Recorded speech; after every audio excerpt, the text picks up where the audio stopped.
મહાત્માઓ પ્રગતિ કરી રહ્યા છે, એમાં શંકા જ નથી, એને શંકાને કોઈ સ્થાન નથી.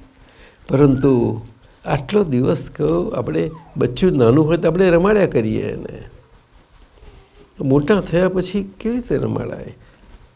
બાબુ નાની બેબી બબલીને બધું હોય તો કેટલું સારું લાગે છે, પણ એ મોટી થઈ ગઈ તો આપણે વાલ તો લાગે જ, માને તો ના જ નહીં, પણ એને ઉંચકીને ફરાઈશ બહુ મન થઈ જાય ફરાય છે. આવું છે. છતાંય દાદા કહે છે એટલે છેક છેલ્લા શ્વાસ સુધી એમને તપ જબરજસ્ત કરી. તમને આટલું અમે હવે આટલા મોટા થયા, હું કેવી રીતે તમને હવે ઉચકી બધે જ્યાં ત્યાં તમને તમારે ગડબડમાંથી સરખા જગ્યાએ મૂકીને મોડેથી મૂકીને ફરવું?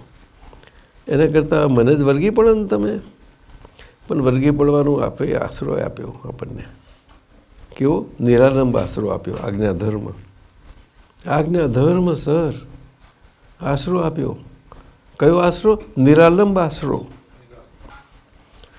એ આધાર છે આપણને વ્યવહાર, પણ એ આપણને નિરાલંબ બનાવનારો આજ્ઞાધર્મનો જીવનનો વ્યવહાર છે આપણો. કેવો? નિરાલંબ.